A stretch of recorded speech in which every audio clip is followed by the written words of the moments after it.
دنیا میں جنگی صورتحال لگی ہوئی ہے اور آپ لوگ انسٹیڈ کے آپ اس وقت ریاست کو، ملک کو، گورنمنٹ کو مستحکم کریں، اس میں اپنا پازیٹیو کوئی کردار ادا کریں. آپ لوگوں کا وہی ایک روایتی رویہ ہے کہ میں نہ مانوں، اور ان کیمرہ بریفنگ پہ بھی آپ نے کہا کہ پارلیمان کو بریفنگ دیں، جبکہ آپ کے دور میں بھی اس طرح کے جب بھی کوئی ایشو ہوتا تھا تو ان کیمرہ بریفنگز ہوا کرتی تھی.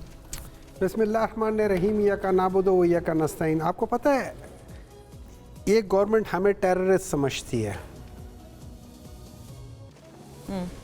پوچھ لیتے ہیں ان سے. نہیں سمجھتی ہے، کہا انہوں نے یہ سمجھتی ہے کہ ہم لوگ ٹیررسٹ ہیں یا ہم ان کی مدد کرتے ہیں، ہم ان کے سہولت کار ہیں. یہ ہم سے کیا مدد مانگنا چاہتے ہیں؟ یہ ہم سے کس بات کی نیگوسیشنز مانگنا چاہتے ہیں؟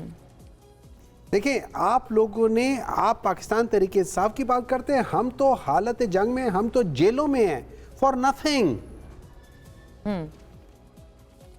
اور جیلوں میں بھی عمران خان کی آنکھ کا مسئلہ ہے نا، 85% کم ہو گئی تھی. اس کے بعد انہوں نے کہا ہم نے ٹیکہ لگایا، ٹھیک ہو گیا. اس میں بھی جو رپورٹ آئی تھی اس میں 6/24 تھا. مجھے بتائیں جو اگلی جو ان کے ابھی چیکنگ کروایا تھا اس کی رپورٹ سامنے آئی ہے؟ جو پمز رات میں گئے تھے، دوبارہ جو گئے تھے اس کی رپورٹ آئی ہے؟ مجھے کیا پتا اس ٹریٹمنٹ سے ان کے وہ ٹھیک ہوئے یا نہیں ہوئے. آپ میری سوچ میں آ کے دیکھیں نا، میرے لیڈر جو ہے، جو اس وقت ملک کا سب سے مقبول ترین لیڈر ہے، اور وہ actually he is the most stabilising factor in the country. Politically Pakistan کو انٹرنل سٹیبلٹی چاہیے. جب تک آپ انٹرنل سٹیبلٹی نہیں آئے گی آپ ایکسٹرنل سٹیبلٹی نہیں لا سکتے. آپ کے اندر آپ کے دل کی دھڑکن تیز ہو، جسے ہم پیلپیٹیشنز کہتے ہیں. جب آپ کے اندر پیلپیٹیشنز ہو رہی ہو، آپ کو پسینے ہو رہے ہو، آپ کوئی کام سیدھے ہاتھ سے کر نہیں سکتے. آپ کو اندر سے سکون ہونا چاہیے in order to do something right. مطلب آپ لوگوں کی یہ کیفیت ہے، آپ فرما رہے ہیں کہ پیلپیٹیشنز ہے اور ایک طرح کی بھائی. آپ مجھے بات بتائیں، میرے لیڈر کی ایک آنکھ کی نظر تقریباً ختم ہو گئی ہے. دیکھیں اللہ نہ کرے، لیکن 3 مہینے سے وہ کہتا رہا میری آنکھ میں پرابلم ہے، میری آنکھ میں پرابلم ہے. اگر اتنا ہی مسئلہ ہے، میں یہ سمجھتا ہوں اس وقت جو بال ہے نا وہ حکومت کی کورٹ میں. ویسے حکومت کہنا بھی ناجائز ہے،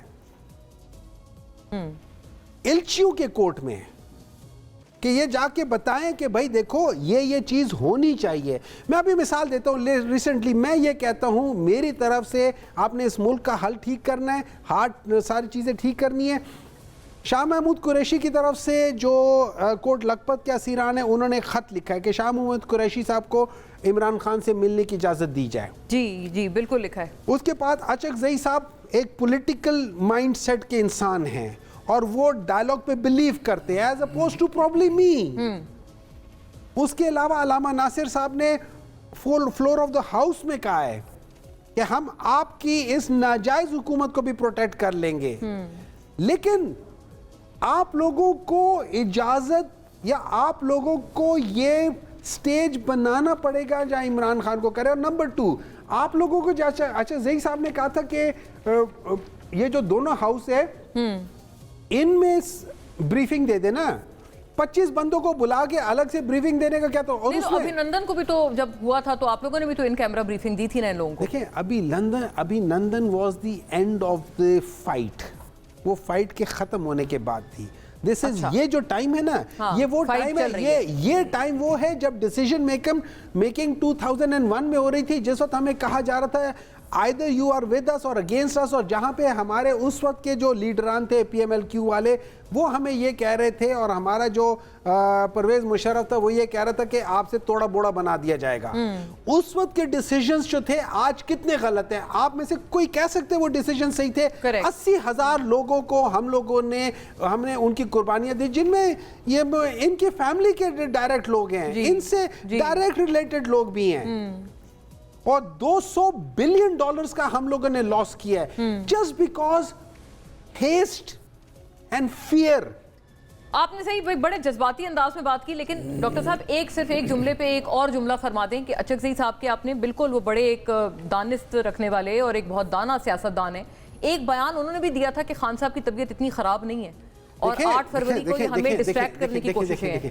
طبیعت خراب ہونے کی 2 چیزیں ہیں. یہ جو بیماری ہے نا یہ درد نہیں کرتی. جب یہ بیماری زیادہ بڑھ جائے پھر اس کو کہتے ہیں 100 days گلوکوما. وہ 100 دن آپ کی آنکھ بہت سخت درد کرتی ہے اور اس کے بعد بینائی بالکل ختم ہو جاتی ہے. عمران خان اس کے آپ overall as a person you don't feel ill, لیکن آپ کی نظر آہستہ آہستہ کم ہو رہی ہے. انہوں نے جو بیرسٹر صاحب تھے ان کے سامنے اپنی اچھی آنکھ کے اوپر ہاتھ رکھ کے کہا ہوا ہے کہ مجھے آپ نظر نہیں آ رہے, مجھے صرف روشنائی محسوس ہو رہی ہے. ٹھیک ہے, دیکھیے دس از سیریس میٹر. اور میں آپ کو ایک بات بتا دیتا ہوں, میری نظر میں this was a criminal negligence on part of the government of Punjab and federal government. I see. And اگر آپ مجھ سے پوچھیں, آپ جتنے بھی آپ وہ کر کے دیکھ لیں, یہ ڈیلیبریٹ کرمنل نیگلیجنس ہے. کسی کی آنکھ, اور وہ بھی عمران خان جیسے بندے, اس کی ایک آنکھ کی بینائی ختم ہو جائے, can you give a value to that eyesight? بالکل نہیں. ظاہر ہے اس کو انڈر ایسٹیمیٹ یا انڈر مائن تو کیا نہیں جا سکتا صحت کے کسی بھی مسئلے کو, اور یہ تو خیر بالکل ایک بات ہے. اور حماد صاحب آپ کی سامنے آپ کی صورتحال ہے, کس قدر غم و غصے سے اپوزیشن نے اپنا اظہار خیال کیا ہے کہ ہماری یہ حالات ہیں, ہمیں ٹیررسٹ سمجھتے ہیں, ہمارے ساتھ بیسک جو ہمارے ہیومینیٹیرین رائٹس ہیں ان سے ہمیں ڈینائی کیا جا رہا ہے, اور پھر آپ ہم سے ہی توقع رکھتے ہیں خیر کی. ایک تو اس پہ بھی فرمائیں, اور خطے کی صورتحال گورنمنٹ کو کیا کرنا چاہیے اس پہ بھی فرمائیں. یہ ہفتہ وار جو بڑھاوت ہے یہ پیٹرول کی قیمتوں میں, یہی حل ہے آپ کے حساب سے بھی معاملے کا؟ بہت شکریہ مونا. دیکھیں ڈاکٹر صاحب نے جو بات کی تو اس میں تو کوئی شک نہیں ہے کہ زیادتی کا نمبر آج کل ان کا ہے, لیکن کیا جب یہ لوگ اقتدار میں تھے تو کیا انہوں نے آئین و قانون کو سپرمیسی دینے کے لیے کوئی کردار ادا کیا تھا؟ یعنی جو نیگلیجنس ہوئی, جو زیادتیاں ہوئی سیاسی لوگوں کے ساتھ مسلسل, بھٹو صاحب, فاطمہ جناح, بے نظیر بھٹو, پھر نواز شریف, سب کے ساتھ آج کل ان کی باری ہے, تو انہوں نے کون سا کردار ادا کیا ہے؟ دوسری بات یہ کہ انہوں نے کہا کہ یہ ہمیں ٹیررسٹ سمجھتے ہیں. بھئی یہ کیوں سمجھتے ہیں؟ یہ کہ آپ کا ملک نہیں ہے, آپ اون کرے, آگے بڑھے. یہ 1000 بار آپ کو سمجھے. آپ کیا اپنے ملک کو ڈسون کر رہے ہیں کہ یہ ہمیں دہشت؟ اگر میں اپنے گھر میں بیٹا ہوں اور میرا ہمسایہ مجھے کہے کہ آپ برے آدمی ہیں تو میں اپنے گھر کو چھوڑ دوں؟ میں اس کی بات کا جواب دوں گا. یہ جس طرح کسی اور کا ملک ہے, یہ اسی طرح ہمایون مومن کا ملک بھی ہے, عمران خان کا ملک بھی ہے, میرا بھی ہے, آپ کا بھی ہے, سب کا بھی ہے. تو ڈسون کیوں کر رہے ہیں آپ کہ یہ ہمیں نہیں بلا رہی ہیں؟ اور ویسے یہ بھی بات ہے کہ ہر دور میں کوئی نہ کوئی جو اپوزیشن ہوتی ہے ان کو ایسی باتیں سننے پڑتی ہیں, کبھی ملک دشمن کہتے ہیں, کبھی دین دشمن کہتے ہیں, کبھی کیا کہتے ہیں. یہ تو ہمیشہ چلتا رہتا ہے, لیکن یہ اتنی اہم بات نہیں ہے کہ آپ کسی کو غدار کہیں. غدار کوئی نہیں ہے. عمران خان اس ملک کے مقبول سیاسی لیڈر ہیں, وزیر اعظم رہے ہیں. جب وہ وزیر اعظم کے منصب پر پہنچے ہیں, عوام نے پہنچا دیا تھا, تو اس کا مطلب یہ ہے کہ عوام نے اعتماد کر لیا تھا کہ یہ غدار نہیں ہے. یہ غداری کے فتوے نواز شریف پر بھی لگے, بے نظیر بھٹو اور بھٹو صاحب پر. یہ اتنی اہم بات نہیں ہے. بات یہ اہم ہے کہ ہمارے 2 بارڈرز پر لڑائی ہو رہی ہے. ایک ہمارے مشرقی بارڈر پر افغانستان کے ساتھ ڈائریکٹ ہماری لڑائی ہو رہی ہے. پوری دنیا کہہ رہی ہے کہ یہاں 20 سے زائد دہشت گرد تنظیمیں بیٹھی ہوئی ہے. طالبان رجیم کا جو رویہ ہے وہ پوری دنیا کے سامنے ہے. پاکستان نے بار بار ان کو انگیج کرنے کی کوشش کی. اسحاق ڈار صاحب جاتے رہے, صادق خان صاحب جاتے رہے, سعودی عرب انوالو ہوا, دوحہ اور استنبول مذاکرات ہوئے, لیکن معاملات اسی طرح رہے. وہ اپنے رویے سے اور پی ٹی آئی نے بہرحال بار بار یہی کہا کہ صرف بات چیت ہی کریں. وہ آئی تھنک ٹل ڈیٹ بھی ابھی بھی اس بات پہ نہیں راضی ہیں. بات چیت یہ جو انہوں نے جو پوزیشن لی ہے نا وہ ٹھیک نہیں ہے, کیونکہ بات چیت تو پاکستان نے بار بار کوشش کی لیکن بات چیت سے کچھ نہیں نکلا. ایک تو ہمارے اس بارڈر پر ڈائریکٹ لڑائی ہماری ہو رہی ہے,